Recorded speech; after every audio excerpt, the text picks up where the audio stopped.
There is no portion of the occult teachings possessed by the world which have been so closely guarded as the fragments of the Hermetic teachings, which have come down to us over the tens of centuries which have elapsed since the lifetime of its great founder, Hermes Trismegistus, the quote-unquote scribe of the gods, who dwelt in old Egypt in the days when the present race of men was in its infancy. Well, ladies and gentlemen, welcome back to the channel. It is Wednesday, and you know what that means. Time to continue our research and series in the lost wisdom of the ages and the Kybalion, Hermetic philosophy. I believe this is the fourth or fifth episode in this series.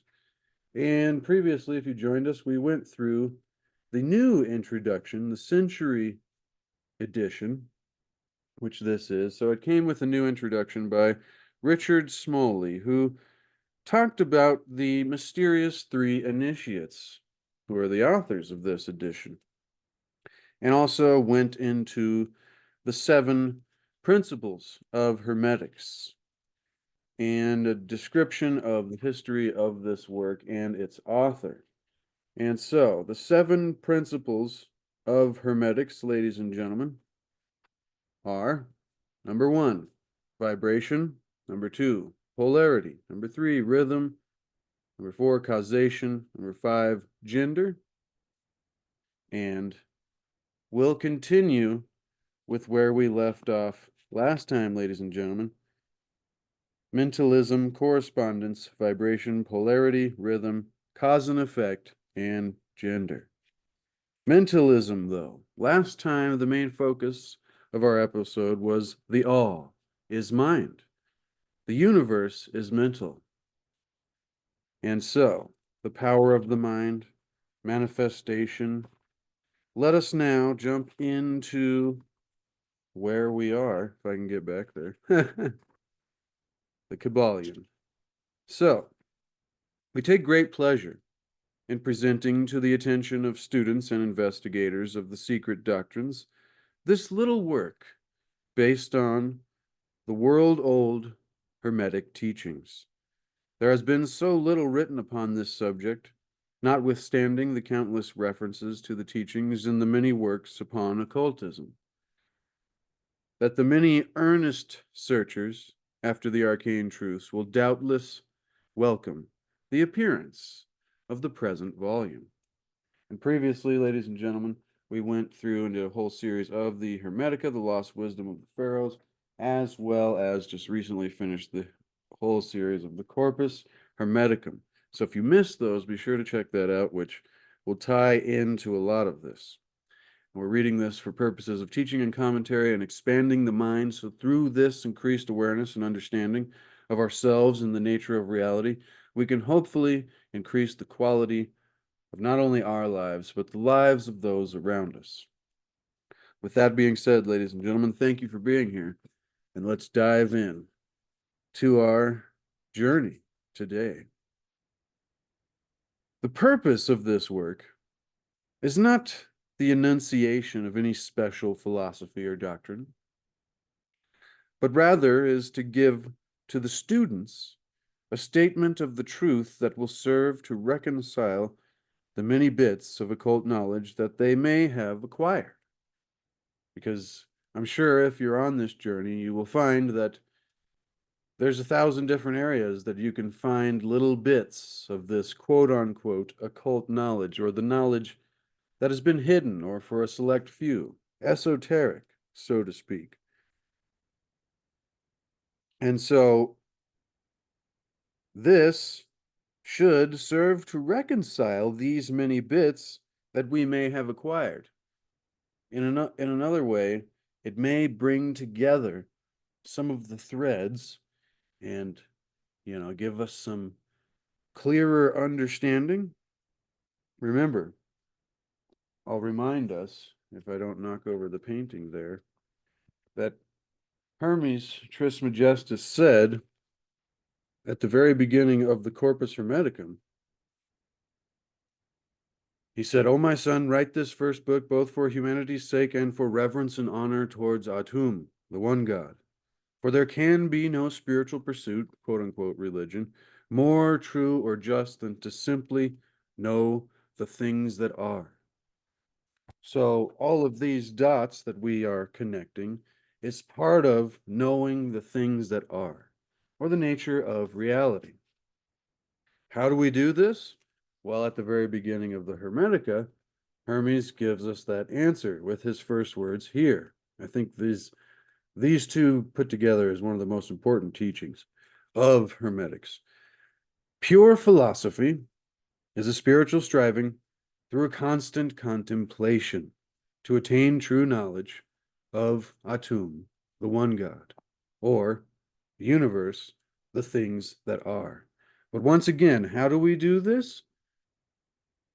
A constant contemplation, ladies and gentlemen, a constant meditation, a constant rumination, a ponderation upon these spiritual, esoteric philosophies. Now, with that being pointed out to us, let me continue now.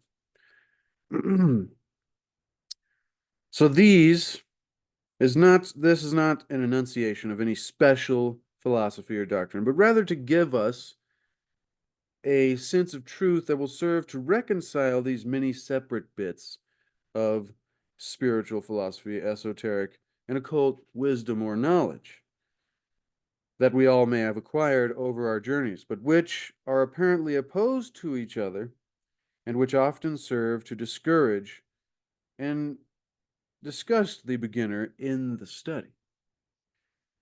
I'm interested what he means exactly and what he's referencing exactly there.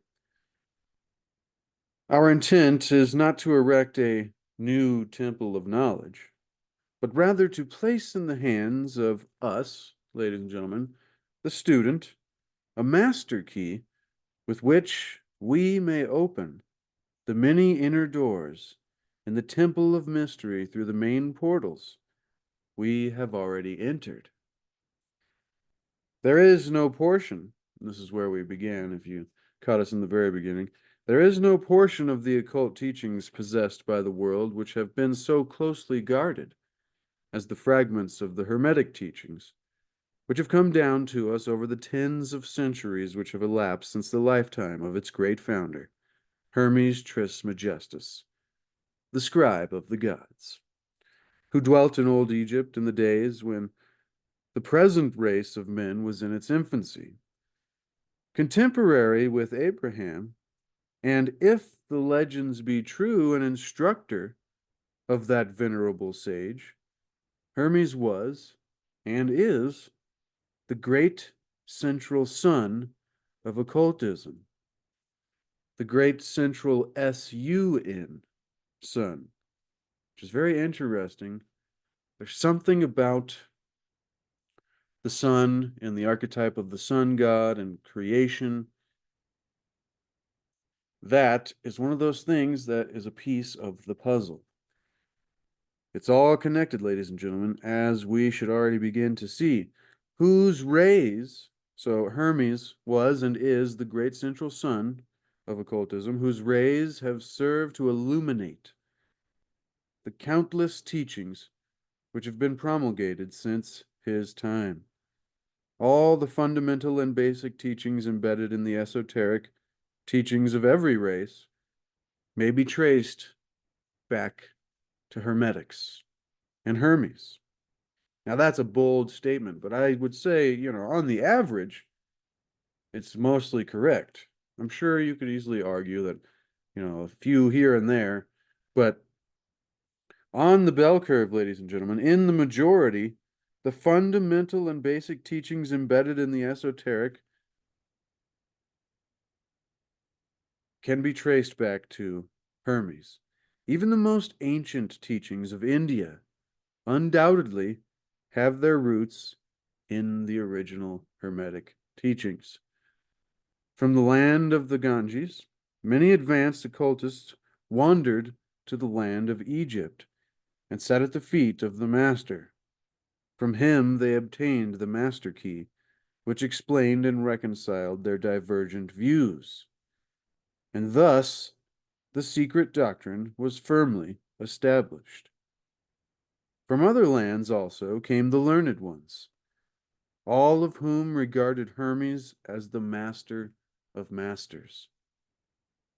And his influence was so great that in spite of the many wanderings from the path on the part of the centuries of teachers in these different lands, there may still be found certain basic resemblance and correspondence which underlies the many and often quite divergent theories entertained and taught by the occultists of these different lands today.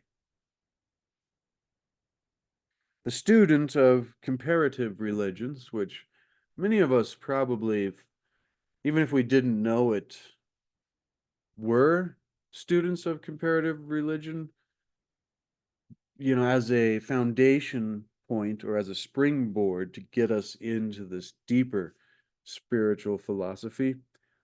I mean, the terms occultism and esoteric, and to me, I'm like, this is all just philosophy. You can call it secret or hidden or for a select few, but really, I don't know if that should be the case based on what we've learned so far, that the finest minds and the greatest times in our history have been because the flourishing and the comparing and the discussing of this knowledge. So why then should we continue to promote it as occult or esoteric? I mean, if you look up the meaning of those words, it shouldn't be that way anyway. That's my own opinion, but there is the old lesson: you do not give, metaphorically, a child a dangerous thing if they're not smart enough to use it in the appropriate way. So, have, have some caution. I don't know. You know where I'm going with that, ladies and gentlemen. Anyway, sorry. Hopefully you're getting value. If you are, thank you so much for being here. I appreciate you. I appreciate you, ladies and gentlemen. It's always great to see you in the chat room and say what's up and see the things that you guys have to add, because always wonderful input. I'm always trying to understand what Warhorse is actually meaning with some of his very deep, complex comments. But thank you so much. Even the most ancient teachings of India have their roots in the original Hermetic teachings. So those of us who were, and through that process of becoming students of comparative religions, will be able to perceive the influence of the Hermetic teachings. And this is what really got me, as I was like, okay, there's connections between every religion. And the only difference is the arguments that we have about names and, dogmatic kind of things. However, at the root core essence of it, we can find that there is some kind of connecting influence. Now we know of the Hermetic traditions and teachings in every religion. All right, I'll go back to what I was saying here. The student of comparative religions will be able to perceive the influence of the Hermetic teachings in every religion worthy of the name. Now known to man, whether it be a dead religion or one in full vigor in our own times, there is always a certain correspondence in spite of the contradictory features. See, that is what I was trying to say there. That is very, very succinctly put, very poignantly put. I don't know. That's very well put, ladies and gentlemen, how he said it there. There is always a certain correspondence between all spiritual traditions, despite or in spite of the contradictory features.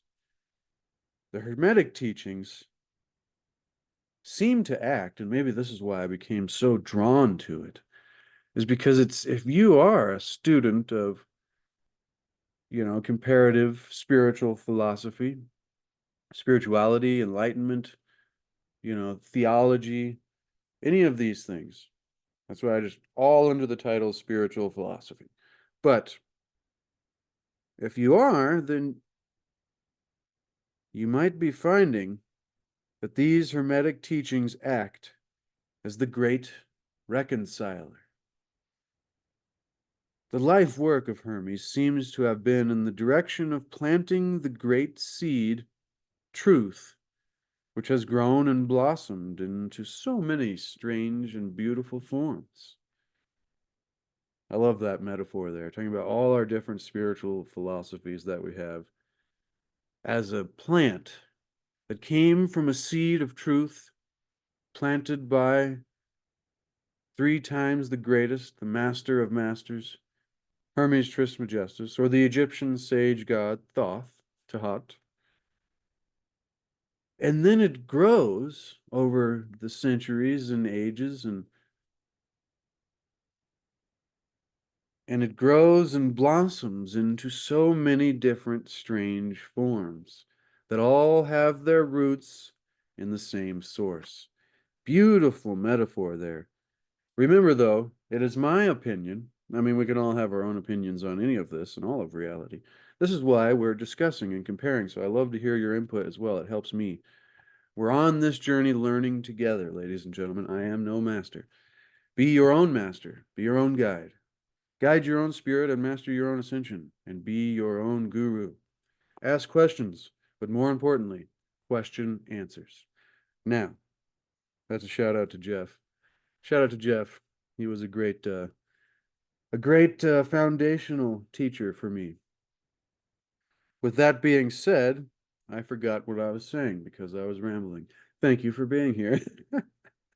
But no, it is of my opinion, now I remember, that we had a golden age. If you look at the Yuga cycles and the Great Year and all of that, that we at one time had all of this truth.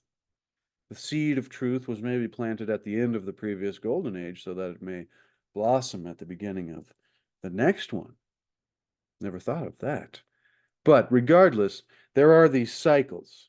So it's not like we were idiots at one time. I'm going to keep saying this. I said this yesterday, but it's not like we were idiots at one time and now we're the smartest we've ever been. No, we go through these cycles, just like all of reality is cyclical. And so, with that being pointed out, don't take this the wrong way, because it did say in old Egypt in the days when the present race of men was in its infancy. Remember, that might just be referring to the present race of men. However, let me go back now, if I can find our spot. But the influence of these Hermetic teachings has touched every spiritual tradition, it seems. And that's what made me think that this knowledge came from a time before old Egypt. And, like from long before Atlantis, Lemuria. Once again, it's all up to debate, ladies and gentlemen. Keep your mind open. This is supposed to be fun, at least. We can't be that serious to where we're like, no, it is only this way. Haven't you read these textbooks? No. Take it easy. Lighten up.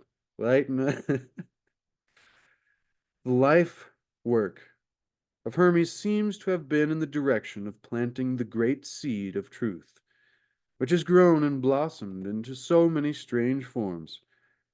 Rather than to establish a school of philosophy which would dominate the world's thought, which would probably be counterproductive to the growth of individuals spiritually, because we have to go through different parts of this journey in order to, when the student is ready, the teacher will appear, or in order to be able to see and get certain things, there are phases we have to go through, so that you couldn't just throw this as a structured kind of thing. It's not how it works. This is more of an internal and spiritual process, which a master of masters would obviously know. And so he wasn't trying to establish a school of philosophy which would dominate the world's thought, but nevertheless, the original truths taught by him have been kept intact in their original purity by a few men in each age, and women, I'll add, who kept This intact by refusing great numbers of half-developed students and followers. So this is the warning here. They kept it intact in their original purity by refusing great numbers of half-developed students and followers, which we are 1% developed followers. I mean, I'm just speaking for myself, but don't get too, once you say you're humble, you no longer got it. That kind of thing. So, followed the Hermetic custom and reserved their truth for the few who were ready to comprehend and master it.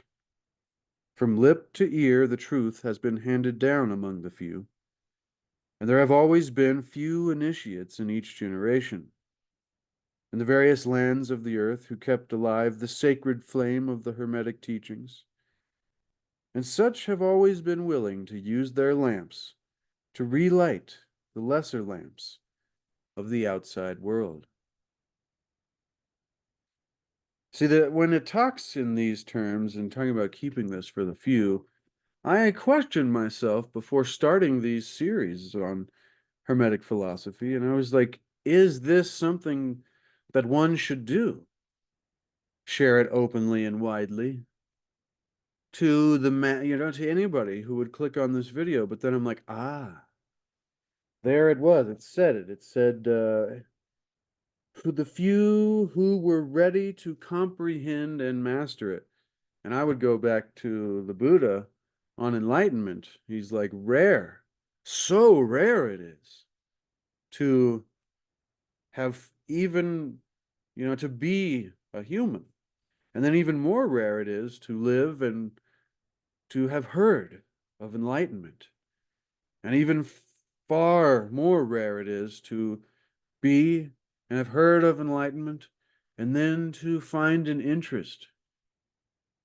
And then the most rare is to have heard of it, to be here, to have heard of it, to find an interest, and then to pursue enlightenment even further. And those are the few that we are if you're here. So give yourself a pat on the back, ladies and gentlemen. You deserve it because we are the hopefully more than 1%ers. There is a great revolution taking place, a spiritual revolution. And so there are more and more of us getting on this path faster, I think, than there ever has been before. Maybe. That's just a personal feeling. It seems, though, that a lot of people all of a sudden are like, whoa, starting to awaken, so to speak. But don't worry, we're not trying to be woke.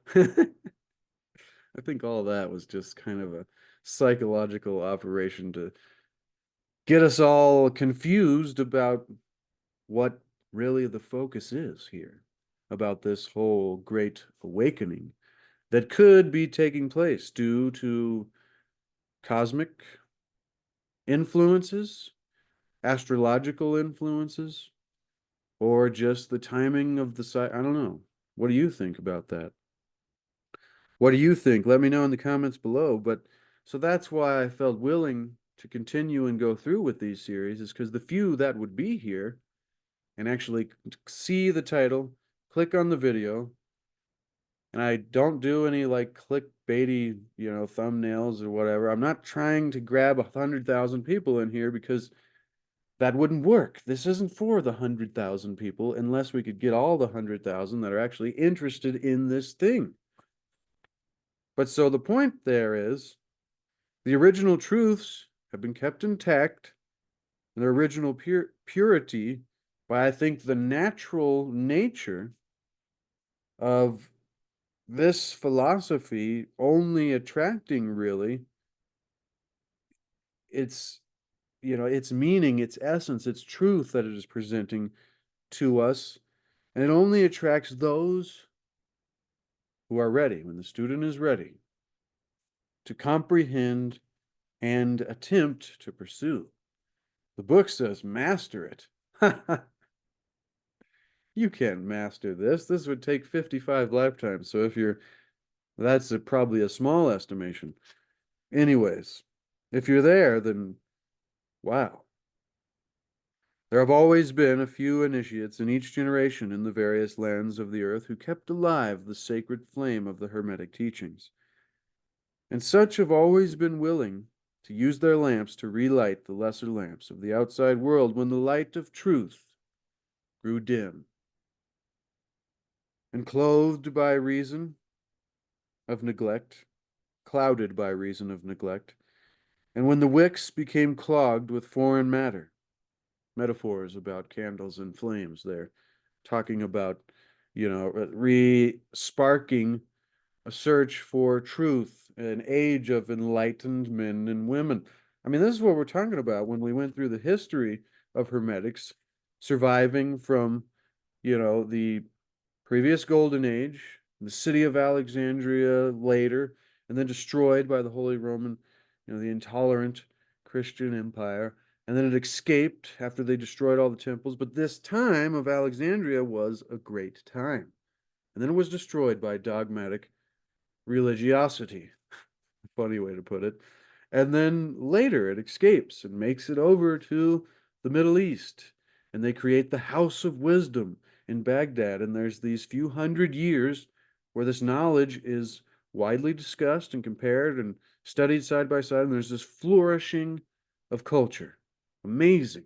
And then once again, destroyed by the dogmatic religiosity of the era, or of the area, rather. And then it escapes and later appears and re-flourishes in Florencia. Anyways, the Renaissance, ladies and gentlemen. And then we had the Renaissance. And I mean, everybody knows this was one of the, as far as the flourishing of culture and art and, all of the greatest aspects of human expression come when this happens. When we relight the lamps, when the light of truth grows dim, clouded either by reason of neglect or when the wicks became clogged metaphorically with foreign matter. Distractions?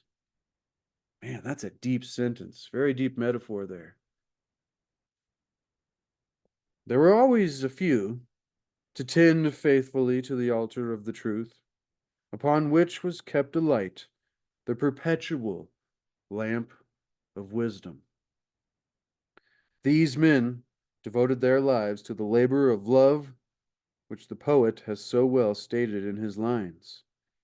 Quote, "Oh, let not the flame die out, cherished, age after age, in its dark cavern, in its holy temples cherished, fed by pure ministers of love. Let not the flame die out." I wonder who wrote that. Now you might be asking yourself, this whole video has been referring to some kind of information, or knowledge, or wisdom tradition. And you might be thinking, well, what is that knowledge that all of this is talking about? What is this Hermetic philosophy? Well, I'm glad you're asking that question, ladies and gentlemen, because that is why we are here. And that is what the rest of this series and this entire book will be about. But, once again, this entire book and this entire series, playlist on this channel, go check the playlist, was all about this philosophy and this wisdom and this teaching that is being referenced in this introduction, as well as this series. So if you missed any of that and you don't want to wait till the next video on this series, you can go back and, give yourself a refresher course, a study up, and you can go to any topic in any section. I try to title them relatively to what that specific lesson or chapter. I mean, I'm just reading from the books and rambling my thoughts on what I think it might mean to all of us. But so if you were asking yourself, what is this knowledge and this wisdom that has been referred to this whole video? We've gone over that, and we will go over that much, much more in the rest of this series, ladies and gentlemen. So Hang on. But for today, we're finishing up an introduction. And I like the way that this little introduction has described this knowledge, because sometimes you need to have a zoomed out perspective about it rather than being in it all the time, because it's like, it can be a lot. These men who have never sought popular approval, now remember, we're talking about those who keep the light of the flame alive, the perpetual lamp of wisdom. He's being metaphorical here. I mean, unless there really is some, places, caverns and temples that have these flames that are always kept going in honor of keeping the truth of the Hermetic wisdom alive. To me, it seems very metaphorical, which either way would be fine. These men, however, which we may be, these men and women, we have never sought popular approval, numbers of followers. Hopefully, the algorithm takes care of that by itself. I'm just trying to share what I'm interested in. Sorry, that was just a personal relation to that statement. For they know how few there are. It said what I meant already. They are indifferent to these things. So I mean, good, they're cool, but it's not the goal here. We are indifferent to these. For they know how few of us there are in each generation who are ready for the truth or who would recognize it if it were presented to them. That's why I highlighted that.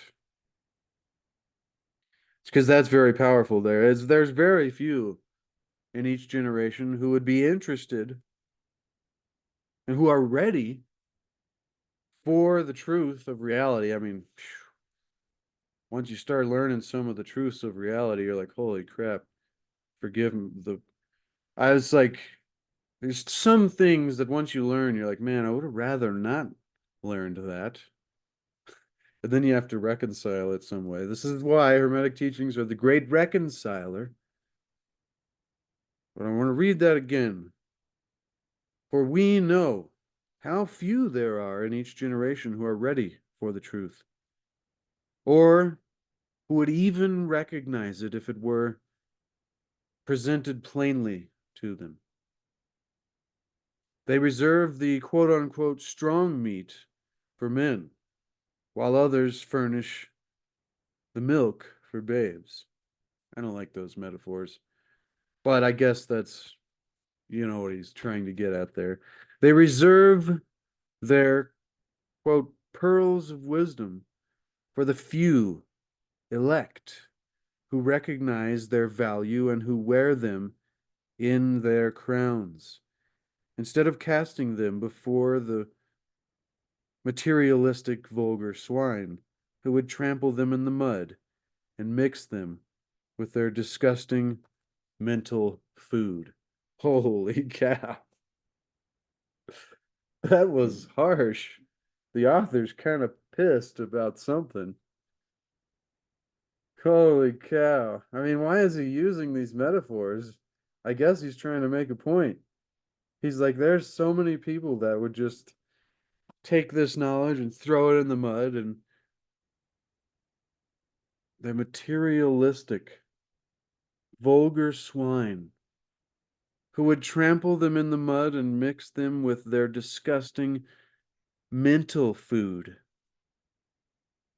So often when TV shows and different forms of entertainment, this is all mental food. Like everything that we spend our time, our attention, remember, pay attention, meaning that attention is very valuable. So if you are giving your attention to me, thank you so much for being here. I love and appreciate it. Hopefully this is helping your life. That is the point. If you are giving your attention to something, paying your most valuable currency, almost time, attention, you know, one guy said, he's like, I only have so much time in a day. and I only have so much thought power to focus. So I trained myself to not waste my thinking on things that aren't going to help me at all. I mean, a little bit of relaxation and entertainment is just fine for the enjoyment of life. I mean, that's all it really is here, just to enjoy and to tend. And anyways, it's like, you see where I'm going with that, ladies and gentlemen. The mental food. It's like, what do we take in? The purpose should be things that you're taking in that are helping you in your life. And my purpose here is for us, like I always say, to expand reading for purposes of teaching and commentary and expanding our minds so that we can increase our awareness of the nature of the things that are, as Hermes put it in the beginning in his first words, first book of the Corpus Hermeticum. And if we can do that, I don't know, maybe we won't be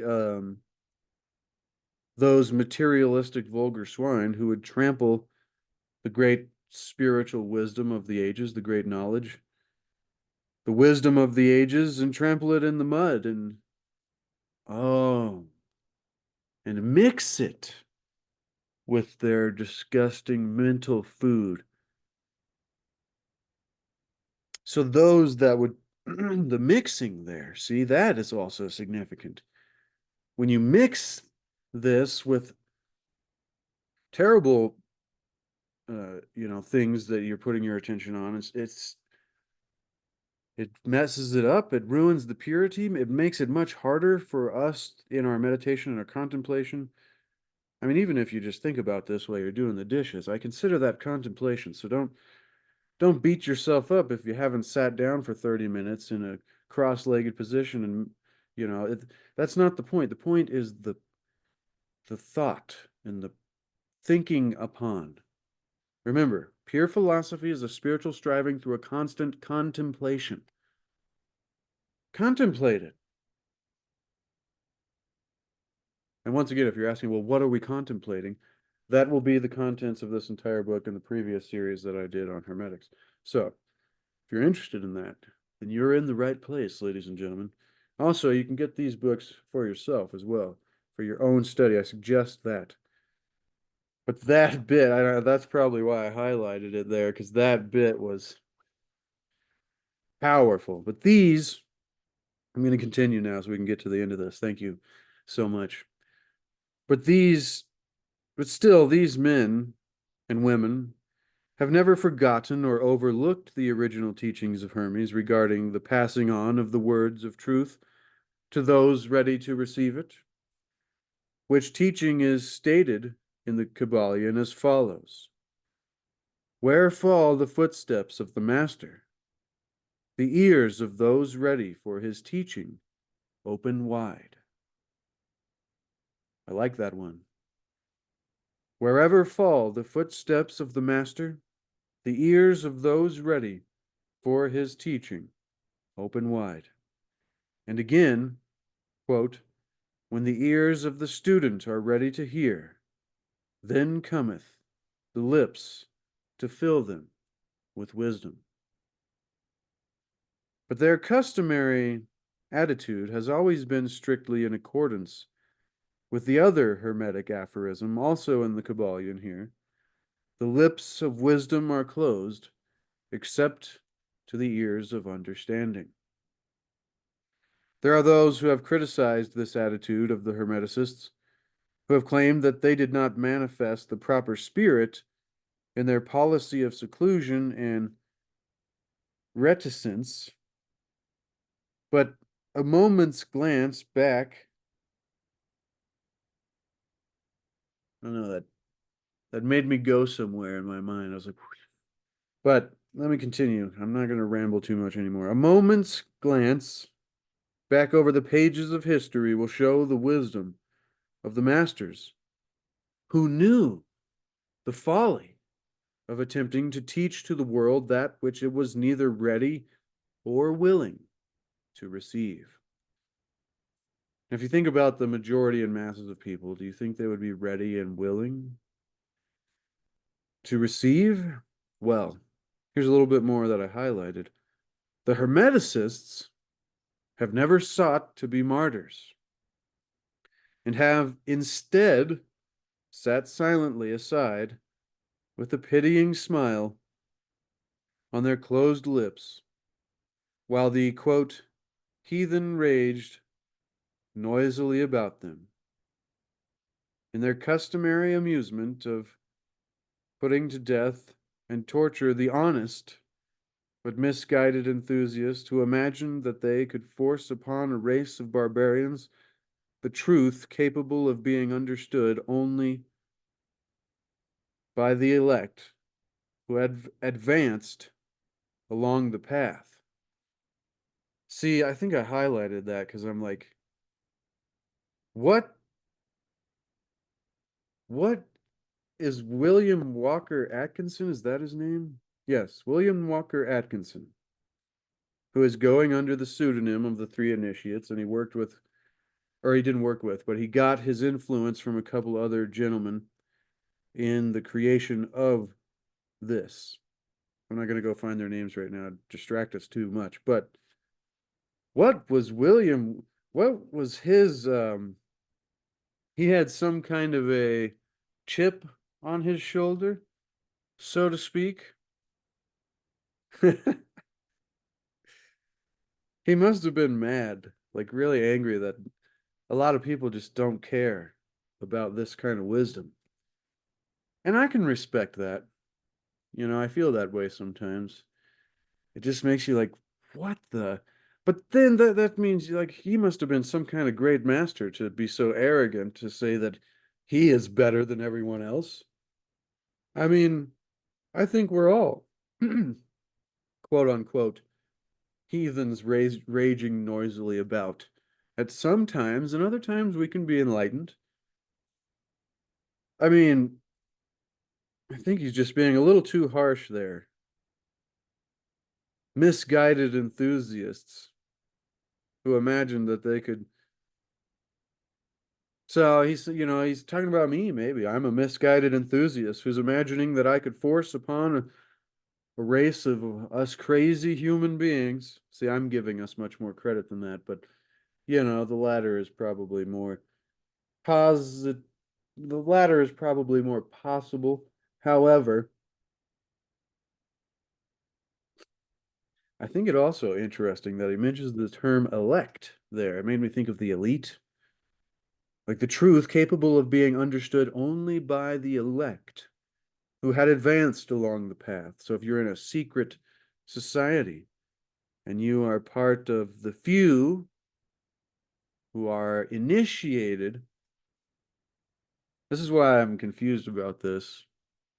Because, like from the conspiracy perspective, we're like, oh yeah, those guys are the problem. But then we're like, I don't know, maybe it's like if we can get our hands on the same info, we can see how they've been defeating us all this time for thousands of years. I don't know. That's a totally different subject. This is talking about hermetics and spiritual philosophy. I'm not sure where Atkinson is going with this part of the introduction. However, let us continue, ladies and gentlemen. Thank you for being here once again. We're almost done. And the spirit of persecution has not as yet died out in the land. There are certain hermetic teachings which, if publicly promulgated, would bring down upon the teachers a great cry of scorn and revelment from the multitude, who would again raise the cry of thousands of years ago, crucify, crucify. But I'm like, once again, that's intense, man. You may be correct, though. There are some areas of this that that's why I try to stick to the positive spiritual philosophy areas. In this little work, the Kybalion, we have endeavored to give us, you and me, ladies and gentlemen, here on this journey together, an idea of the fundamental teachings of Hermetics, striving, he says the Kybalion, striving to give you the working principles, leaving us to apply them ourselves rather than attempting to work out the teaching in detail. If we are true students and pure philosophers, we will be able to work out and apply these principles. If not, then we must continue to develop ourselves into a student. For otherwise, the Hermetic teachings will be as words, words, and words to you. If you are not ready, because the lips of wisdom are closed, except to the ears of understanding. But I would say if you are here listening to this video, then we probably should be decently ready. I mean, I'm not, once again, don't get too arrogant. But let's just say that we might be ready, ladies and gentlemen. From old Egypt have come the fundamental and esoteric and occult teachings which have so strongly influenced the philosophies of all races, nations, and peoples for several thousand years. That, ladies and gentlemen, is what we will begin to dive into next week in the first chapter of the Kybalion, entitled The Hermetic Philosophy. And that, ladies and gentlemen, is a boom to the introduction of the Kybalion, Hermetic Philosophy, by William Walker Atkinson, aka Three Initiates, giving credit to the other researchers, sages, that were on this path like we all are here today, ladies and gentlemen. All right. Remember, seek to achieve and maintain happiness through enlightenment, through a greater awareness and a greater understanding of the nature of reality, the nature of the things that are, Atum, the one God. You can call it grand organized design, God, Great Spirit, the Tao. Whatever you call it, ladies and gentlemen, seek to achieve and maintain happiness through a greater awareness and understanding of the nature of reality and ourselves, so that through that increased awareness, hopefully we can increase the quality of our lives and the lives of those around us. And remember, seek to discover the lost wisdom of the ages and the mysteries of our history. All right. Thank you so much, ladies and gentlemen. I love and appreciate each and every one of you. Be sure to expand the description below. You will find a link to each of these books so you can get it for yourself, to put it on your shelf so you can follow along in future episodes, or just have it for personal reference. Physical copies, I'm telling you.